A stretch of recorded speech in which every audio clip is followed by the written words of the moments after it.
here we are again, fans, for another Chills from the Hills.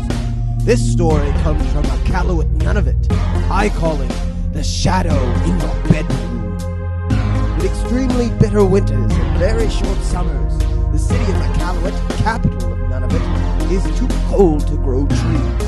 Amongst the snow, ice, and rock, you'll find only hardened, scraggy bushes.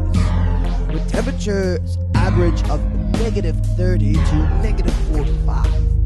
The howling Arctic wind chills to the bone, and exposed skin can freeze in minutes. But a shadowy man who watches people while they sleep has been even more effective at turning people's blood to ice. There used to be a townhouse complex in Iqaluit called White Row that many former tenants believed to be haunted. The entire complex was tragically burned to the ground in 2012 in a blaze that the city's fire chief deemed to be suspicious. Bumps in the night, knocking on the walls, and phantom footsteps in the halls were common bedtime sounds in White Row. Most people brushed the odd noises off as the sounds of an old building, or rationalized that they must have been caused by the winter wind. But others saw what, or rather who, was the source of the disturbance within White Row.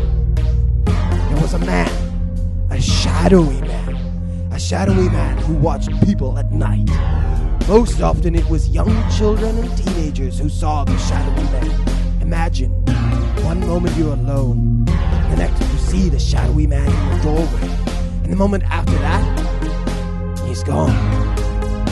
He never made a sound or moved a muscle, and he seemed incapable of passing through doors or entering rooms.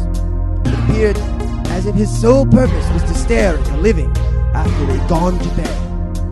One young girl, who reported seeing the shadowy man for the first time shortly after her family moved into White Row.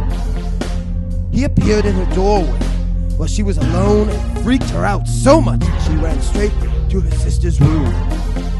One night, as the girl was talking to her cousin, she spotted the shadowy man in her closet, out of the corner of her eye, staring out from the darkness within. He appeared in her room every single night until the family moved to a new home. Despite her initial fear, the girl said she grew accustomed to the shadowy man and learned to live with the unexplained phenomena. He didn't give off an evil energy, she said, although his appearances were often preceded by an unusual feeling. The girl even began to believe that the shadowy man was there to protect her. Everyone who saw the shadowy man described him as a tall and pale man, but his most distinguishing characteristic was his neck. A deep purple bruise ringed it, as did the deep outline of a rope. It was believed he used to live in White Row and committed suicide somewhere in the building, trapping his soul. Whether he was unable to pass through the doorways or voluntarily chose to, and even if he was there to protect the people he watched, his presence certainly didn't make it easy to fall asleep at night.